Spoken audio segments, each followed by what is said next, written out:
What is up everyone? This is your boy Jho-RPG coming with another unboxing video for ya.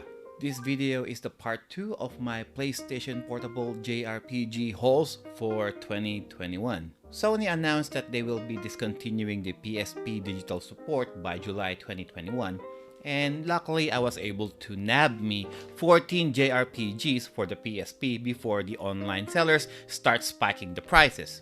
Previously on part 1, I showed you the first 7 JRPGs that I was able to acquire for the year 2021, games of which I have almost zero knowledge aside from the video footages that I have seen. Let's see how things are different from the next set of JRPGs that I got.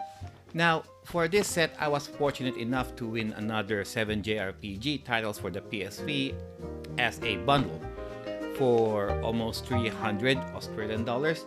That is roughly 230 US dollars, meaning each game is about 45 Australian dollars or 35 US dollars.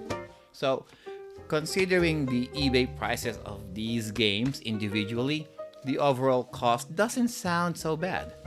And as always, subscribe to the channel, give this video a like, and share it around. So let's unpack this baby, shall we? Here we go.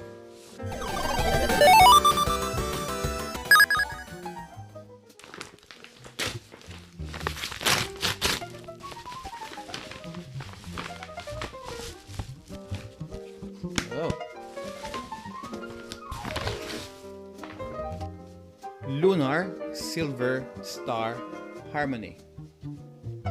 Truth to be told, my little brother was the one who played Lunar 1 and Lunar 2 on the PlayStation 1 back in the late 90s when those came out. My initial impressions of those games when I was watching him play are the cute chibi character sprites and top-notch anime cutscenes accompanied with good English voice acting. Not to mention the hilarious voice acting outtakes when you finish the games.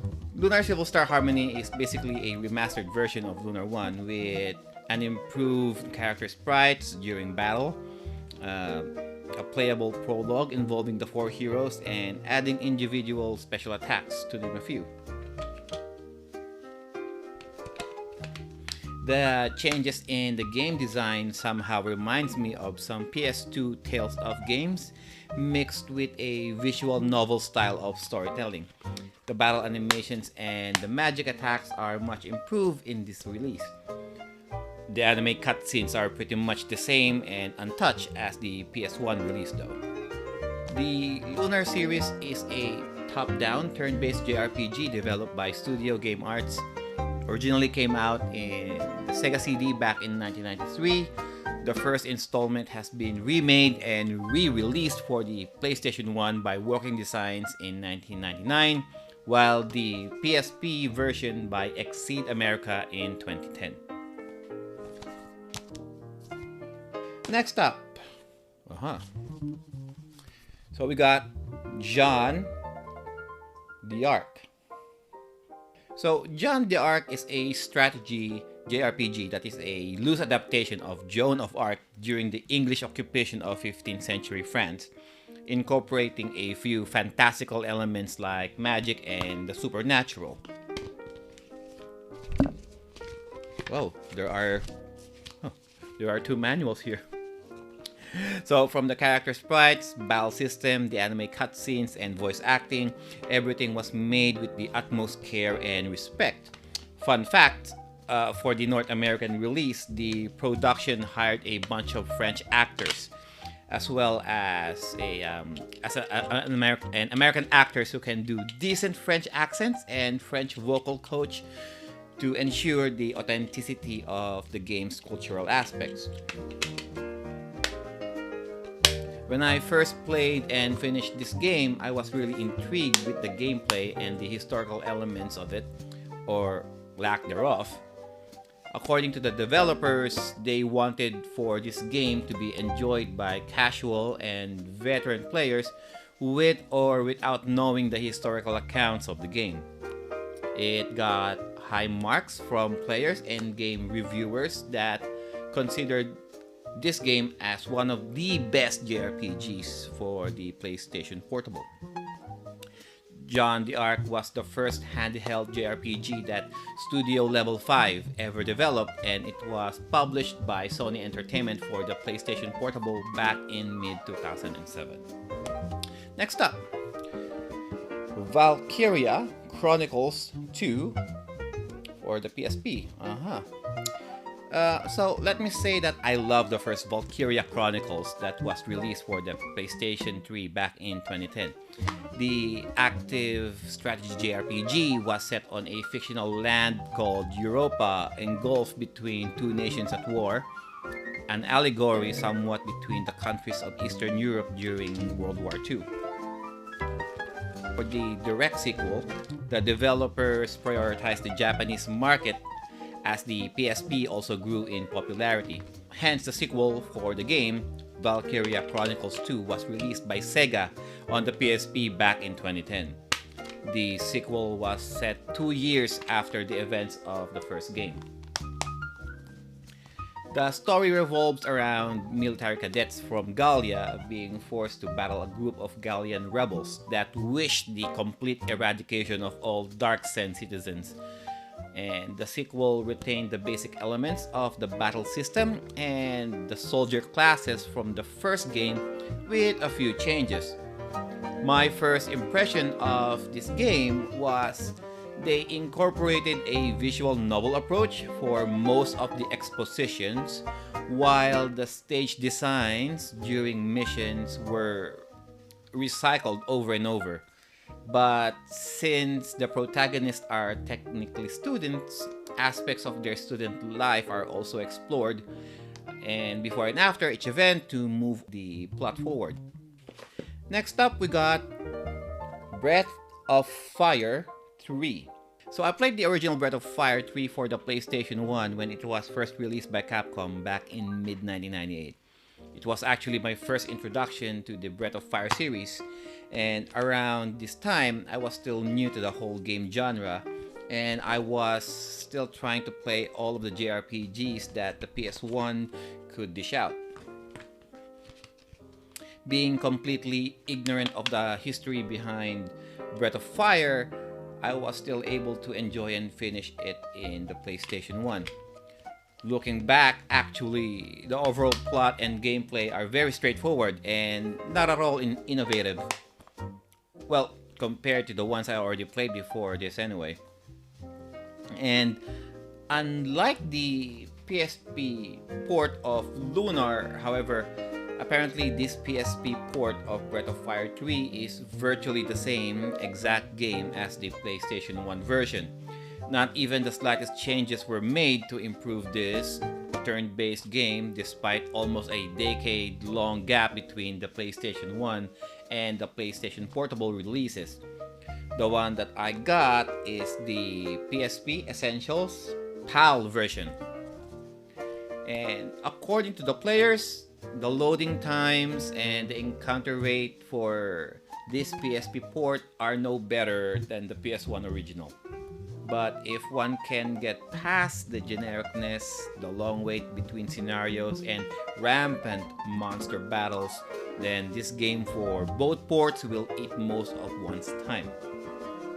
Next up, we got Disgaea, the first one, Afternoon of Darkness. In my earlier vlogs, I showed the time when I first got the original PS2 Disgaea 1, Hour of Darkness. This one, however, is a PSP port of that game but rebranded as Afternoon of Darkness. This was released by Nippon Ichi Software on October of 2007. So you play as Lahar, of course, who was woken up from his slumber to go forth on his journey to become the ruler of the Netherworld. One of the things that make the Disgaea game unique is the battle system.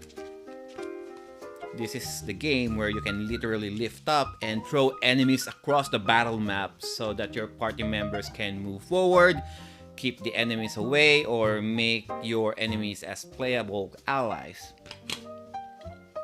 Not to mention venturing inside the item world, where you have the chance to increase the parameters of a particular item by clearing multiple stages of the said item world.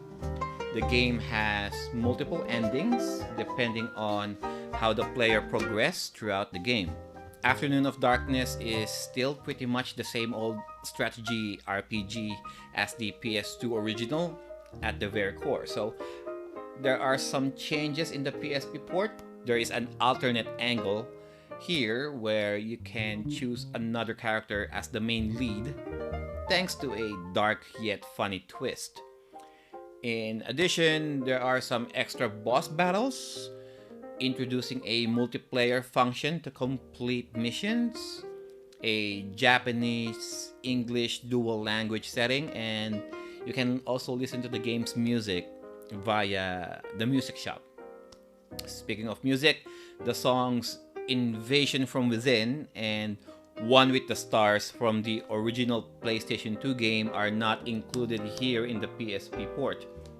Apparently, the developers just did not get the licensing rights of the songs for the second time. Aside from the omissions that I mentioned, this game still got a very good rating overall from the players and critics. Next up, Disgaea 2 Dark Hero Days. So, Nippon Ichi released the sequel to the first Disgaea, called Cursed Memories, in 2006 for the PlayStation 2, then made a PSP port in 2009, rebranded it as Dark Hero Days. This game introduces a brand new storyline, of course. Well, the human population of this world was cursed to become demons by an evil overlord. You play as Adele, a very lean and muscular dude with a very cute, wide-eyed anime face, who is the only exemption to the curse. So it is up to Adele to find and defeat the one responsible to bring everyone back to normal. The same battle system mechanics were adapted here from the first Disgaea game, like manhandling your enemies across the battle map. This game is divided into 13 chapters, and each one opens up with multiple maps, with some of them having nicely drawn anime cutscenes.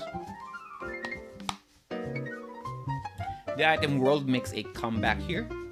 Just like the previous game, you can improve the item's parameters by clearing throughout the multiple randomly generated stages of the item world. Here in the PSP release, the only notable additions are more creatable monsters, the Axel storyline, more enhanced versions of magical attacks, game mechanics, and playable characters from the sequel Disgaea 3, Absence of Justice. Both PS2 and PSP versions received a very good score from players and critics. Lastly, we got Tactics Ogre, Let's Cling Together. Studio Quest and Square Enix released the second entry for the Ogre Battle franchise with Tactics Ogre. There are 4 known ports of this game, namely the Super Famicom in 1995, Sega Saturn in 1996, PlayStation 1 in 1998, and the PSP in 2011. This is my first Ogre Battle franchise game, and my initial impression was the game's art design reminds me of Final Fantasy Tactics, Final Fantasy XII, and Vagrant Story. The reason for that is because the main director and artist for those 3 games is the same one from Tactics Ogre, Matsuno Yasumi. In an interview, he said that Japanese players are not really well accustomed to the real-time battle mechanics of Ogre Battle, so he chose the tactical JRPG approach. Rather than using supernatural and the fantastical characters and elements, he kept the game grounded and realistic by imposing a world that resembles the Middle Ages, filled with civil unrest and socio-political issues between 3 major nations at war with each other. The game is unique with a very non-linear and quite branching storyline that leads to multiple possible endings. Matsuno wanted the players to pave their own destiny as they progressed to each critical point of the plot by choosing to act morally lawful, neutral, or with vigilante justice. So each console port have their own uniqueness that the other ports have not. In the PSP version, the player has the opportunity to revisit critical key plot points of the game to see how things would turn out differently for better or for worse. In addition, the PSP version would also allow the player to have opportunities to keep some characters alive, even if the HP goes down to 0 during battle, which would normally eliminate them permanently from the other ports. The PSP port is also more generous in giving away experience points to all party members after battle, rather than receiving the points individually. So what I got here is the premium edition, was released in PAL format, including a cardboard external case with embossed lettering, a copy of the game, a product registration card, a 53-page instruction manual, a hardcover gloss-coated art book entitled The World of Tactics Ogre Let's Cling Together, a mini CD original music soundtrack with 6 tracks, and a PlayStation voucher for 50% discount on Vagrant Story that I don't think it's gonna work now. The PSP port got the best reviews out of the 4 released ports from gamers and critics, noting that the PSP versions retained the very essence of the original game, with changes that even improved the overall gameplay. And there you have it, guys! 7 more JRPGs for the PlayStation Portable, with the other 7 from the previous video. That makes 14 JRPGs for the PSP that I got before the Sony announcement to discontinue the PSP digital support. If you guys have not watched the previous 7, I highly suggest that you do. Overall, I am very happy of these 14 games that I'm very happy of these games that I got to add in my JRPG collection for the PlayStation Portable. If there is only more time for me to play every single game that I have, would it be nice indeed. If you have any gaming experience in any of these games that you would like to tell, do not be shy and jot it down there at the comment section. As always, subscribe to the channel, give this video a like, and share it around. I shall see you again in the next video. Bye-bye.